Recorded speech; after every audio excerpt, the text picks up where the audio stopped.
Hello students, class 8 ICSC. हाँ जी, तो last class में हम लोग रिवीजन कर रहे थे।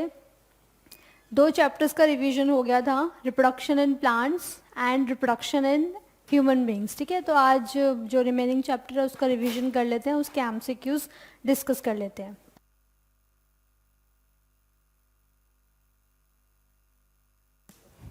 हाँ जी, तो कुछ क्वेश्चंस उसके रिवाइज करने से पहले मैं एक बार आपको चैप्टर बहुत शॉर्ट में बता देती हूँ, है ना, क्योंकि आई थिंक सबसे पहले हम लोगों ने रिप्रोडक्शन इन प्लांट्स पढ़ा था, देन हमने ट्रांसपोर्टेशन पढ़ा था, उसके बाद हमने ह्यूमंस पढ़ा था। तो ह्यूमंस तो आप लोगों को भी याद ही होगा, रिसेंटली ही कंप्लीट हुआ है। बट ये जो चैप्टर है ट्रांसपोर्टेशन इन प्लांट्स, ये एक बार ब्रीफ कर देते हैं उसके बाद इसके कुछ क्वेश्चंस कर लेंगे।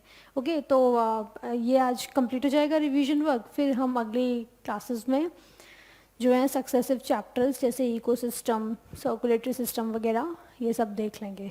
ओके क्लास, तो अब यहाँ पर ट्रांसपोर्टेशन में आप लोगों ने क्या क्या चीज़ें पढ़ी थी। प्लांट्स का ट्रांसपोर्टेशन सीखा था ना, कि प्लांट की बॉडी में किस तरीके से ट्रांसपोर्टेशन होता है। तो जो प्लांट बॉडी है, वो प्लांट बॉडी, उसमें 2 तरीके के कंडक्टिव टिश्यू है। कौन कौन से? Xylem and phloem. ठीक है, तो यही दोनों जो टिश्यू हैं, जाइलम एंड फ्लोएम, ये कंडक्शन का काम करते हैं। ये फूड एंड वाटर मिनरल्स को डिलीवर करते हैं, ट्रांसफ़र करते हैं, ट्रांसपोर्ट करते हैं from one place to the another. Okay, तो जाइलम जो है ये सैप का कंडक्शन कर रहा था, और जो फ्लोएम है ये फूड का कंडक्शन कर रहा था। तो ये चीज़ें हम लोगों ने सीखी थी। जाइलम के एलिमेंट्स भी देखे थे कि इसके क्या क्या एलिमेंट्स हैं। तो उसमें ट्रैकीड्स, वेसल्स, है ना, याद है मैंने आप लोगों को रिवाइज करने के लिए दिया था। जाइलम पैरेन्काइमा और next one is xylem fibre. ये सब जो थे हम लोगों ने डिस्कस करे थे, है ना। इनमें से हम पढ़ा था कि कौन से डेड हैं, कौन से लिविंग हैं, कौन ट्रांसपोर्ट में हेल्प करते हैं। तो वेसल्स जो थे ये they were the mainly chambers और channels which are involve in transportation of sap. ठीक है, बिल्कुल पाइप लाइक अरेंजमेंट बना रहे थे एक के ऊपर एक, और इस तरीके से पानी जो है along with the minerals transport हो रहा था। तो ये चीज़ें हम लोगों ने जाइलम में पढ़ी थी। फिर फ्लोएम में हम लोगों ने फूड का ट्रांसपोर्टेशन पढ़ा था। तो उसमें आप लोगों को बताया गया था कि जो फ्लोएम है it is also compose of 4 elements. कौन कौन से थे? सीव ट्यूब, कंपेनियन सेल्स, ऐसा करके कुछ डायग्राम बनाया था कि नहीं? अभी क्लास भूल गए या याद है? यहाँ पर हमने प्लाज्मोडेस्मेटा, और कौन सी सेल थी ये? Companion cell. तो कंपेनियन सेल न्यूक्लिएटेड थी या नॉन न्यूक्लिएटेड थी? कंपेनियन सेल न्यूक्लिएटेड सेल थी। सीव ट्यूब सेल जो थी वो नॉन न्यूक्लिएटेड थी, लेकिन दोनों ही लाइव सेल्स हैं, दोनों ही जिंदा सेल्स हैं, मरी हुई नहीं है। ये चीज़ें हम लोगों ने पढ़ी थी इस केस के अंदर, हाँ याद होगा आप लोगों को। फिर इसके अलावा फ्लोएम पैरेन्काइमा, फ्लोएम फाइबर्स। तो सीव ट्यूब्स जो थी वो ट्रांसपोर्ट करा रही थी हाँ फूड का, हॉर्मोन्स का और बाकी चीज़ें जो हैं। तो जाइलम फ्लोएम यहाँ पे हमने मेनली पढ़े थे ट्रांसपोर्टेशन पर्पस के लिए। उसके बाद आप लोगों को बताया गया था मैकेनिज्म, कि फूड का ट्रांसपोर्टेशन होता कैसे है। तो फ्लोएम के ज़रिए फूड का ट्रांसपोर्टेशन कौन सी फॉर्म में हो रहा था? सुक्रोज की फॉर्म में हो रहा था। क्यों हो रहा था? रीज़न दिया था, because sucrose is easily soluble in water, और बिना पानी के फूड तो ट्रांसफ़र होने से रहा। ठीक है, तो इसलिए सुक्रोज की फॉर्म में फूड जो है वो ट्रांसपोर्ट होता है प्लांट बॉडी में। मैकेनिज्म इसमें इतना ही था। फिर हमने जाइलम के ज़रिए वाटर का ट्रांसपोर्टेशन सीखा था। तो वाटर के ट्रांसपोर्टेशन में आपको बताया गया था कि जो वाटर का ट्रांसपोर्टेशन है उसमें कुछ टर्म्स आई थी, जैसे कि एक्टिव ट्रांसपोर्ट, पैसिव ट्रांसपोर्ट। ठीक है ना। इसके अलावा आप लोगों को बताया गया था इनमें डिफरेंस। तो इनमें से कौन सा ट्रांसपोर्ट है जो कि एनर्जी का कंजप्शन करता है, एनर्जी कंज्यूम करता है? एक्टिव ट्रांसपोर्ट, है ना। पैसिव में there is no expenditure of ATP, यहाँ पर एटीपी खर्च नहीं होती, वहाँ पर होती है, इसलिए एक्टिव ट्रांसपोर्ट।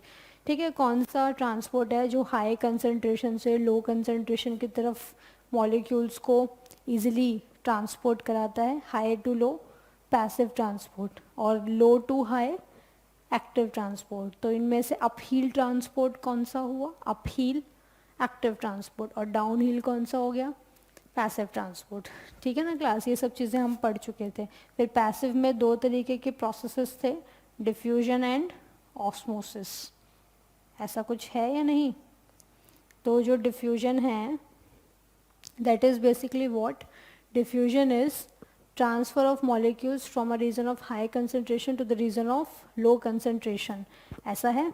तो हाई कंसंट्रेशन में कोई भी मॉलिक्यूल्स हैं उनको वो जब लो कंसंट्रेशन की तरफ मूव करते हैं तो वो डिफ्यूजन है। लेकिन अगर इसी के बीच हम सेमी परमेबल मेम्ब्रेन लगा दें, ये हाई कंसंट्रेशन है, ये लो कंसंट्रेशन है, यहीं पर हम सेमी परमेबल या सिलेक्टिवली परमेबल मेम्ब्रेन लगा दें और ये मॉलिक्यूल्स हों वाटर मॉलिक्यूल्स, तो फिनोमेना कौन सा कहलाएगा?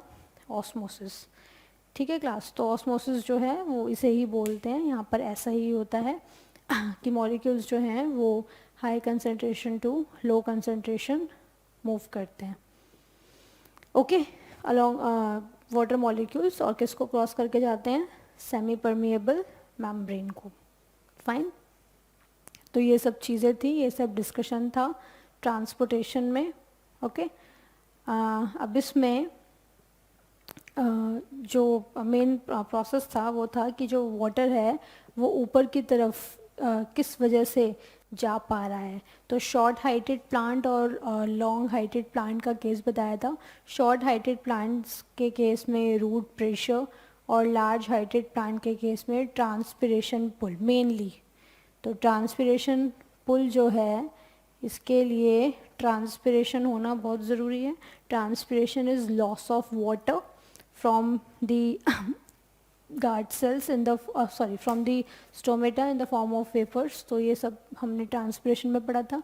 क्यों ज़रूरी है? फॉर कूलिंग इफेक्ट, ये भी बताया था आप लोगों को। स्टोमेटा जैसी चीज़ भी बताई गई थी, है ना। तो ये सारा काम जो है हमने ट्रांसपोर्टेशन में सीखा था। ओके क्लास, तो पूरा चैप्टर मैंने आपको ब्रीफ कर दिया कि हमने इसमें पढ़ा क्या था। अब इसके कुछ क्वेश्चंस कर लेते हैं, कुछ एमसीक्यू क्वेश्चंस देख लेते हैं ताकि आप लोग को एकदम क्लैरिटी आ जाए, कॉन्फिडेंस आ जाए कि हाँ chapter is very easy and we know the chapter, concepts are very much clear to us. ठीक, तो रिवीजन तो डन। अब आज की क्लास में नई हेडिंग बनाओ, नए पेज से रिवीजन, चैप्टर का नाम लिख लो, ट्रांसपोर्टेशन इन प्लांट्स। करिए ये काम, नाम लिखिए transportation in plants.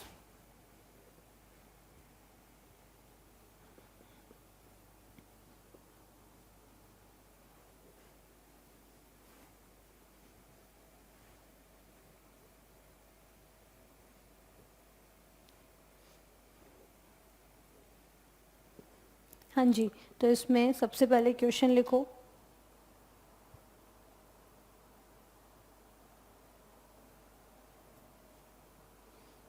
The xylem in plants, the xylem in plants, first question है, the xylem in plants are responsible for, the xylem in plants are responsible for,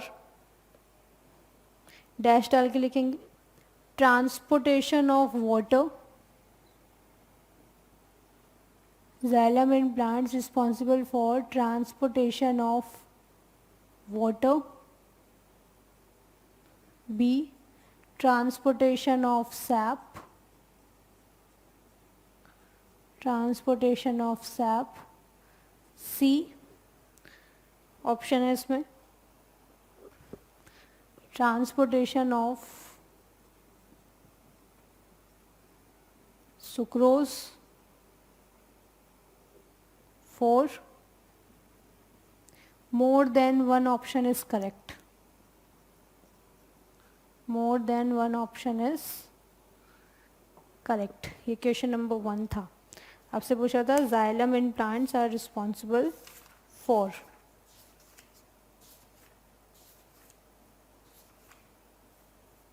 okay,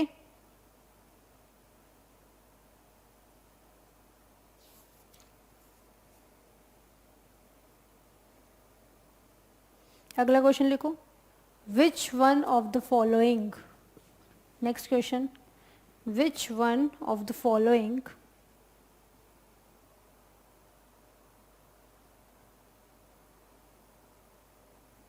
has cytoplasm, which one of the following has cytoplasm but no nucleus? Which one of the following, sorry, which of the following has cytoplasm but no nucleus? Cytoplasm but no nucleus. हाँ जी, option number 1 companion cell, companion cell,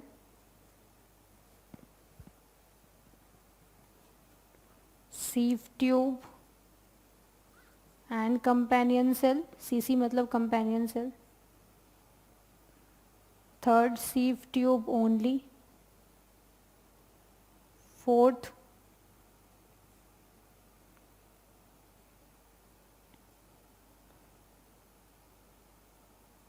xylem tracheids. ठीक है, ये आपका second question था। Third question लिखो इसके बाद, the process of carrying food, the process of carrying food, the process of carrying food from the leaves to the other parts, from the leaves to the other parts, from the leaves to the other parts of the plant is called a transpiration, B transportation, C translocation, या फिर D option है transformation, transformation. Okay, ये आप लोग एक बार तीनों questions करो, you have 1 minute, complete करिए इसको, फिर डिस्कस करते हैं क्यों है ऐसा।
हाँ जी, क्लास डन।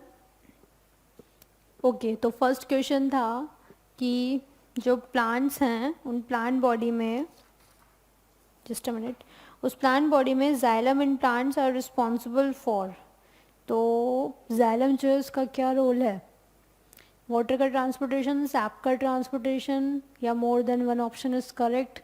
सुक्रोज तो होगा नहीं क्योंकि फ्लोएम का रोल है वो, वाटर और सैप में है कन्फ्यूजन। तो यहाँ आप लोग जानते हैं पानी अलॉन्ग विद मिनरल्स ट्रांसपोर्ट होता है, उस हिसाब से transportation of SAP will be the right option. More than one तो गलत हो गया। फिर अगला क्वेश्चन आपसे क्या बोल रहा है, अगला क्वेश्चन बोल रहा है कि आपको बताना है कि has cytoplasm but no nucleus. ठीक है, साइटोप्लाज्म तो है पर न्यूक्लियस नहीं है, ऐसी कौन सी सेल है। तो ट्रैकीड्स जो हैं वो तो डेड है, तो वहाँ तो साइटोप्लाज्म भी नहीं होगा। सीव ट्यूब जो है और कंपेनियन सेल, ये गलत हो गया क्योंकि कंपेनियन सेल में दोनों हैं, साइटोप्लाज्म भी है, न्यूक्लियस भी है, तो ये तो गलत हो गया। क्वेश्चन बोल रहा है जिसमें साइटोप्लाज्म तो हो लेकिन न्यूक्लियस ना हो, तो इसमें तो न्यूक्लियस होता है, साइटोप्लाज्म भी होता है। सीसी यहाँ भी आ गया है कंपेनियन सेल, तो उस हिसाब से ये ऑप्शन भी गलत हो गया। ये वैसे ही गलत है क्योंकि डेड है, तो right option will be sieve tube only. फिर इसके बाद नेक्स्ट क्वेश्चन है, the process of carrying food from the leaves to the other parts of the plant is called, हाँ जी, carrying food from leaves to the other parts of the plant is translocation. क्यों? क्योंकि ये long distance transport है, location change हो रही है, इसीलिए ट्रांसलोकेशन, ये राइट आंसर है। Okay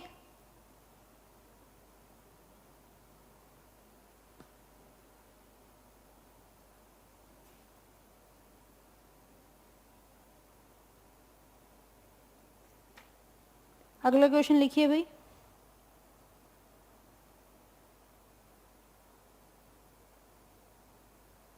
Which of the following carries, which of the following carries substances, which of the following carries substances, which of the following carries substances upwards as well as downwards, upwards as well as downwards in, upwards as well as downwards in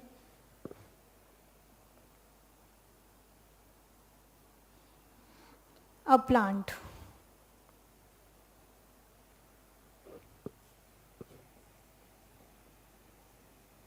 तो उसमें पहला option है xylem, second option है companion cell, in short CC, ठीक है, third is phloem and D is ट्रैकीड।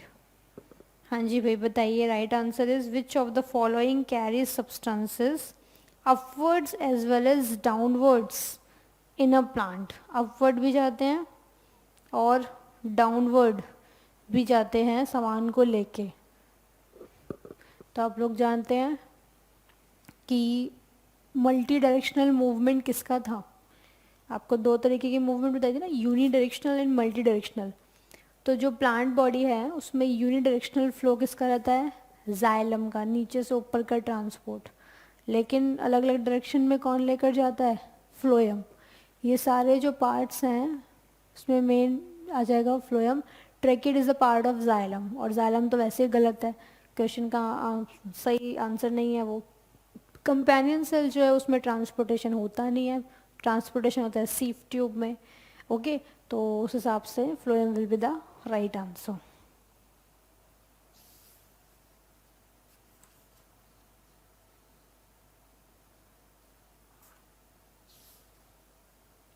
आगे लिखिए भाई।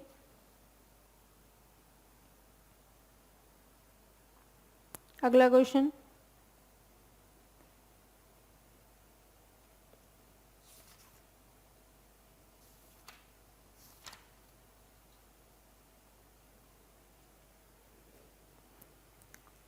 अगला क्वेश्चन लिखो।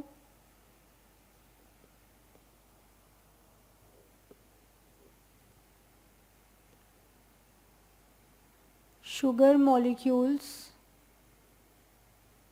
या आप इसको थोड़ा सा मॉडिफाई कर दो क्वेश्चन को।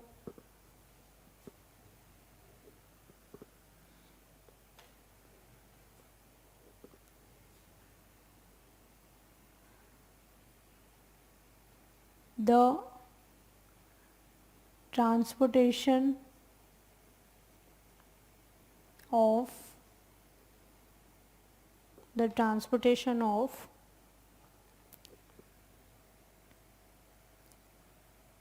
molecules from low to high concentration,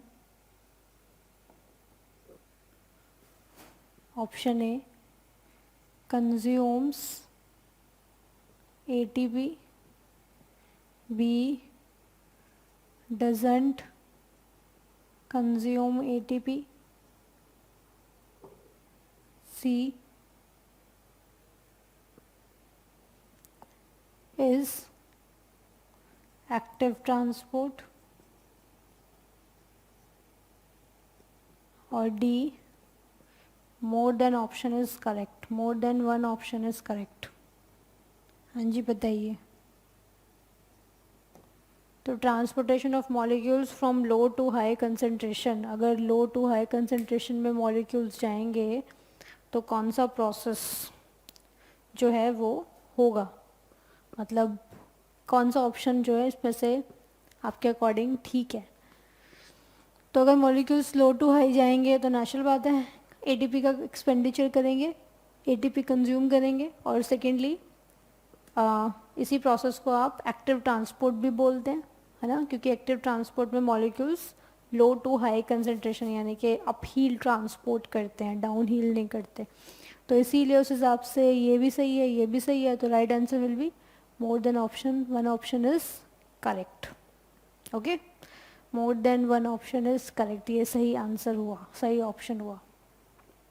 अगला क्वेश्चन, ठीक है, अगला क्वेश्चन लिखेंगे. water in roots are transported through, water in roots are transported through, option A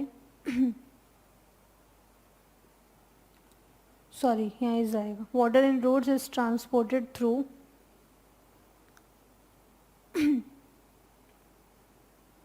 passive transport, passive transport, B active transport, C osmosis, और D diffusion. करिए भैया question solve. D diffusion, करिए question solve.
हाँ जी done. तो जो water है वो रूट्स में किस प्रोसेस के थ्रू ट्रांसपोर्ट होता है, ये क्वेश्चन है ना. तो अब आप लोग बताइए ज़रा कौन सा ऑप्शन आप लोगों ने टिक करा है, क्योंकि देखो पैसिव ट्रांसपोर्ट में दोनों आ जाएंगे. कौन कौन से प्रोसेस आएंगे, एक्टिव भी आएगा, सॉरी ऑस्मोसिस भी आएगा और डिफ्यूजन भी आएगा. ठीक है, अगर हमें यहाँ पर ऑस्मोसिस ना दे रखा होता तो आप पैसिव ही लगाते, नेचुरल है. अब क्योंकि ऑप्शन में ऑस्मोसिस भी दे रखा है तो right option will B osmosis. पानी तो ऑस्मोसिस के थ्रू ही जाता है ना, वही भूल गए आप लोगों ने. रूट्स पढ़ी थी, ये रूट्स थी, तो रूट्स का हम लोगों ने सेक्शन भी देखा था कि ये एपिडर्मिस है, यहाँ से हेयर निकल रहे हैं. तो ये जो हेयर हैं यही वाटर को एब्जॉर्ब करते हैं, लेकिन पानी एकदम से नहीं जाता, पहले मिनरल्स जाते हैं बाय एक्टिव ट्रांसपोर्ट. तो उनकी वजह से पानी खिंचा चला आता है अंदर. Process is passive transport. Actual process is osmosis, क्योंकि पैसिव में दोनों आते हैं, डिफ्यूजन भी आते हैं ऑस्मोसिस भी आते हैं. तो ऑस्मोसिस जो है वो मोर करेक्ट है. अगर वो नहीं होता तब तो आप पैसिव पर टिक करते ही, ठीक है, तो थोड़ा ऑप्शंस के साथ थोड़ा हेर फेर या हो सकता है, ताकि क्वेश्चंस को थोड़ा कॉम्प्लिकेट किया जा सके। फाइन, अगर इजी तो आप लोग कर ही लेंगे, उसमें कौन सी बड़ी बात है। चलो एक क्वेश्चन आप लोग मुझे कर कर दिखाओ। वो ऐसे ही है, मैच द कॉलम है, जनरल क्वेश्चन है भाई वो, मतलब आप लोगों का थोड़ा नॉलेज भी उसमें यूज़ होगा, बायो का, चैप्टर से लिंक्ड नहीं है वो। फाइन, क्योंकि थोड़ा आरबीसीज वगैरह के बारे में जो क्लास 7th में आप लोगों ने पढ़ा था, ब्लड कनेक्टिव टिश्यू, उससे थोड़ा लिंक्ड है, तो इस वजह से। क्वेश्चन लिखो, मैच द कॉलम, इजी है वैसे तो, मैच द कॉलम, 2 कॉलम्स बनाइए, column 1, column 2, column 1, column 2। Fine, तो कॉलम 1 और कॉलम 2 जो है, इसमें फर्स्ट यहाँ लिखेंगे हार्ट, सेकंड लिखेंगे arteries and veins, arteries and veins ये पढ़ेंगे हम सर्कुलेटरी सिस्टम में, आप लोगों के यहाँ चैप्टर है ना। Third xylem vessels, xylem vessels, number 4 RBCs, and number 5 platelets. Fine, तो इसमें आप लोग कॉलम 2 में लिखो पाइप्स फॉर, ये ए है, pipes for transport, pipes for transport. अच्छा आगे लिखेंगे यहाँ पे इन ह्यूमंस, दूसरा लिखेंगे clotting of blood. Okay, third लिखेंगे इसके बाद पंपिंग ऑर्गन, फोर्थ लिखेंगे water transport in plants, water transport in plants, और लास्ट लिखो इसके बाद ई में करियर ऑफ ऑक्सीजन। हाँ जी करिए question solve, career of oxygen करिए, मैच द राइट कॉलम जो भी है।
डन, तो अब यहाँ पर आप लोग देखो कि राइट कॉलम आपको मैच करना है, तो हार्ट जो है दैट इज पंपिंग ऑर्गन, तो फर्स्ट यहाँ पर सी, आर्टरीज एंड वेन्स, भाई ये तो पाइप्स हैं फॉर ट्रांसपोर्ट, ठीक है, तो ये हो गया ए। जाइलम, क्योंकि इन ह्यूमंस लिखा है ना, तो ये तो ह्यूमंस में होते हैं। Xylem vessels water transport in plants, RBCs careers of oxygen, कैसे क्लास 7 में पढ़कर आए हो, connective tissue, career of oxygen कैसे है, हीमोग्लोबिन है ना, बाइंड करता है ऑक्सीजन से, और प्लेटलेट्स तो पता ही है आप लोगों को, क्लॉटिंग ऑफ ब्लड। सही है भाई, तो ये सब चीज़ें हैं। अगला क्वेश्चन, नेक्स्ट क्वेश्चन लिखेंगे इसके बाद।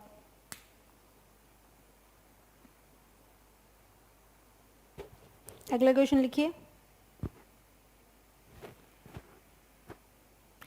which of the following is accomplished in a plant, which of the following is accomplished in a plant by, which of the following is accomplished in a plant by utilizing the energy, by utilizing the energy, utilizing the energy stored in ATP, utilizing the energy stored in ATP.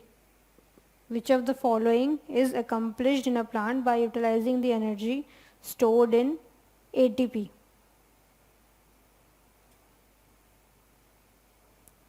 ठीक है, तो इसमें option लिख लीजिए. Option number 1. Question क्या बोल रहा था भाई? क्वेश्चन आपसे कह रहा था कि इनमें से क्या है प्लांट में जो utilizing the energy stored in ATP, जो ये अकम्प्लिश करता है.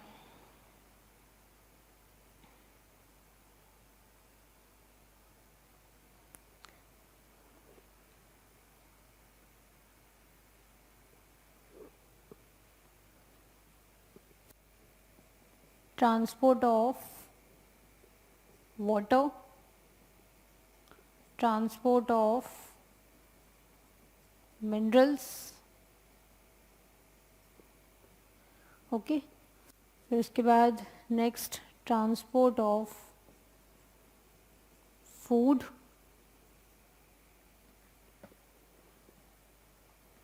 Fourth, more than one option is correct.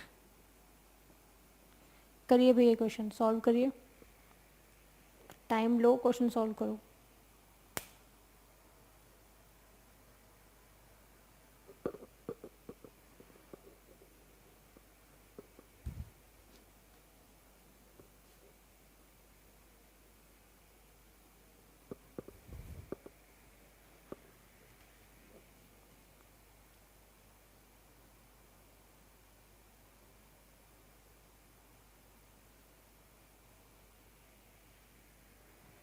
हाँ जी, कंप्लीटेड. तो क्वेश्चन आपसे यही बोल रहा था कि इन चारों में से कौन सा प्रोसेस है जो कि अकम्प्लिश होता है with the by utilizing the energy stored in ATP. ATP में जो भी एनर्जी स्टोर्ड है उसके थ्रू अकम्प्लिश होता है. तो आप लोग जानते ही हैं कि वाटर के ट्रांसपोर्टेशन तो किससे होता है? ऑस्मोसिस के ज़रिए. That is totally passive transport, है ना. मिनरल्स जो था वो एक्टिव ट्रांसपोर्ट, तो उसमें वहाँ पर एटीपी खर्चा आएगा. ट्रांसपोर्टेशन ऑफ फूड जो है वहाँ पर मतलब ऊपर से नीचे या नीचे से ऊपर जाने के लिए जो है एज सच कोई एनर्जी नहीं चाहिए होती, एटीपी नहीं चाहिए होती. बट हाँ, वो अलग बात है, आप हायर क्लासेस में पढ़ोगे कि उसकी लोडिंग और अनलोडिंग में एटीपी खर्च होती है, वो अलग मैटर है. मोर than one option is correct. तो ये तो गलत हो गया, सिर्फ ये ऑप्शन ही सही है, ट्रांसपोर्टेशन ऑफ मिनरल्स. ठीक है,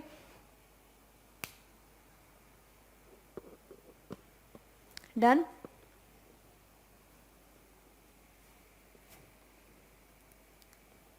अब कुछ क्वेश्चंस आप लोग होमवर्क में ले लो. तो 3 जो चैप्टर्स हैं आप लोगों के, उनका रिवीजन कुछ वही क्वेश्चंस तो आप लोगों ने देख ही लिए हैं किस तरीके के आएंगे, एमसीक्यूज भी. और लास्ट क्लास में मैंने आप लोगों को सब्जेक्टिव क्वेश्चंस भी दिए थे होमवर्क में. आई होप आपने कर लिए हो. ठीक है, क्वेश्चन ज़रूर करो भाई. एग्ज़ाम यहाँ जो भी टेस्ट वगैरह होगा उसमें 100% क्वेश्चन आने के चांसेस हैं. तो मैं पहले ही बता रही हूँ, होमवर्क है तो इसलिए करना ज़रूरी है. ठीक है, उसे अवॉइड बिल्कुल ना करें. अब कुछ सब्जेक्टिव क्वेश्चंस लिख लीजिए. लिखो उसमें फर्स्ट क्वेश्चन लिखेंगे.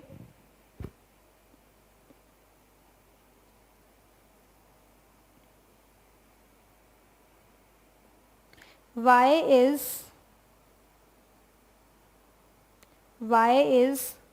transport of materials, why is transport of materials necessary in an organism? Why is transport of materials necessary necessary in an organism.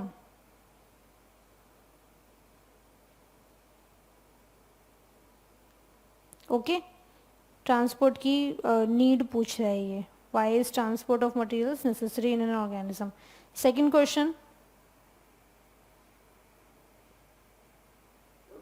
Second question अगला लिखेंगे. how does a plant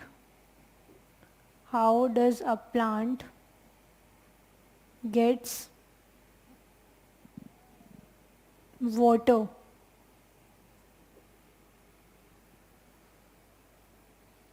Explain the complete process.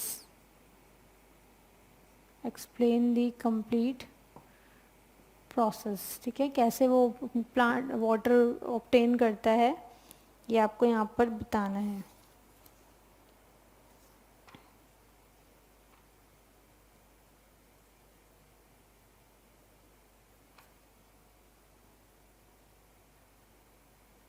आगे लिखेंगे.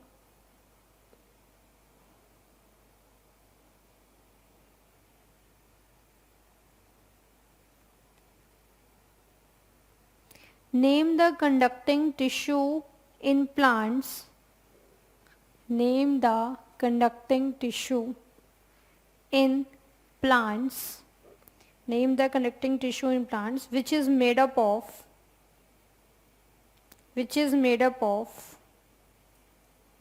Name the conducting tissue in plants which is made up of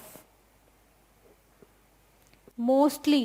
Number one, mostly living cells, और second mostly dead cells. ये पढ़ाया हुआ है आप लोगों को, तो ये तो कर सकते हैं. Mostly dead cells, mostly dead cells.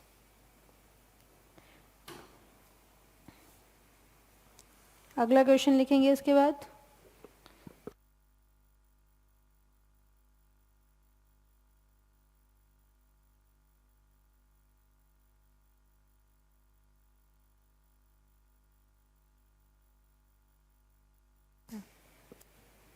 हाँ जी, ये डन. अगला क्वेश्चन लिखेंगे इसके बाद.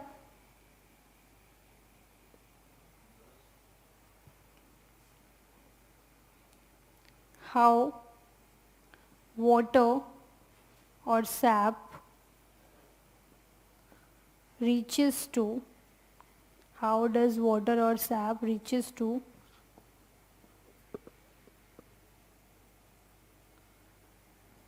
या reaches at a certain height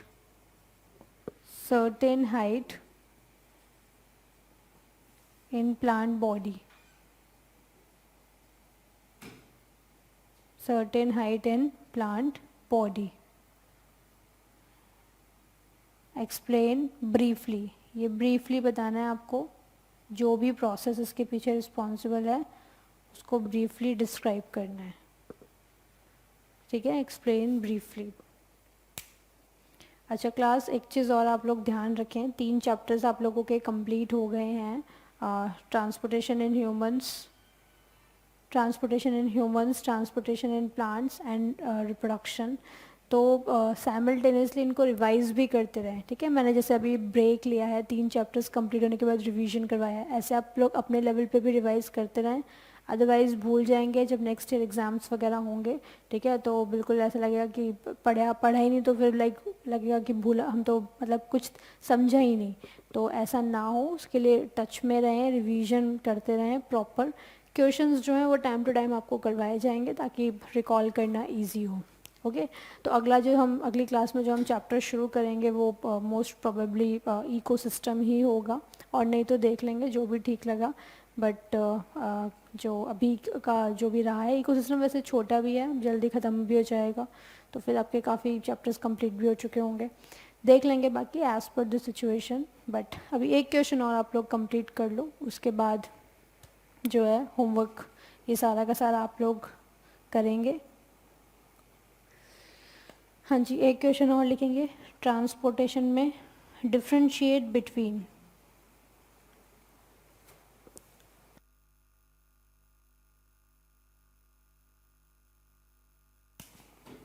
differentiate between, हाँ जी, तो डिफ्रेंशिएट करना है नंबर 1 किस किस में, ट्रैकीड, या ऐसे ना लिखें आप लोग, vessels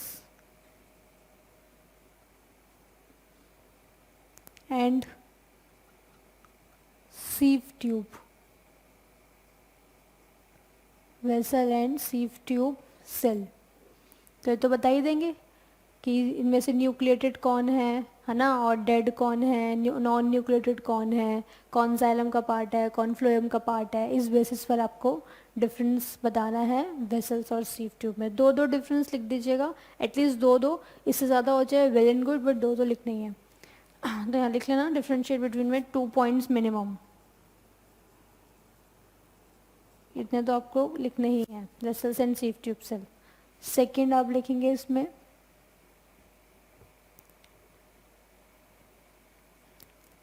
active and passive transport.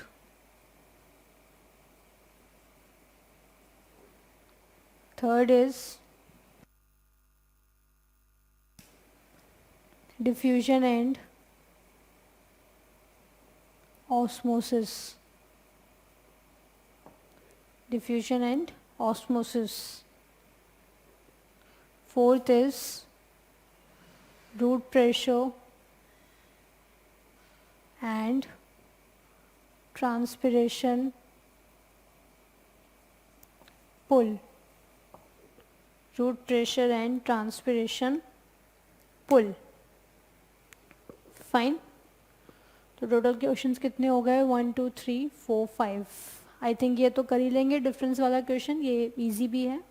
ऊपर वाला जो क्वेश्चन है, वाटर और SAP reaches at certain height, तो आपको मैकेनिज्म एक्सप्लेन करना है सर्टेन हाइट पर पहुंचाने के लिए, रूट प्रेशर और ट्रांसपिरेशन पुल वगैरह उसको ब्रीफली बताना है डेफिनेशन फॉर्म्स में। फिर mostly living cell mostly dead cell, ये करवाया हुआ है भाई रेशो की फॉर्म में, तो ये आप लोग देख लेना कि जाइलम में ज़्यादातर लिविंग है या फ्लोएम में ज़्यादातर लिविंग है, तो वो जो भी होगा आंसर वो आपको लिखना है।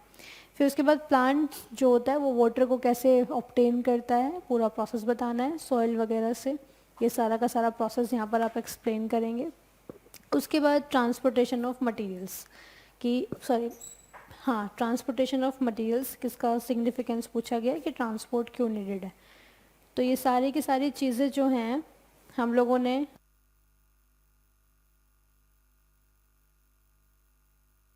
तो ये सारी की सारी चीज़ें जो हैं ये हम लोग कंप्लीट कर चुके हैं। तो चैप्टर आपका फिनिश हो गया है, रिवीजन मैंने आप लोगों को बता ही दिया है। अगली क्लास में हम नया चैप्टर शुरू करेंगे, लेकिन आप फिर भी ये सब होमवर्क कंप्लीट कर लेना और रिवाइज कर लेना। Okay class, thank you, bye bye.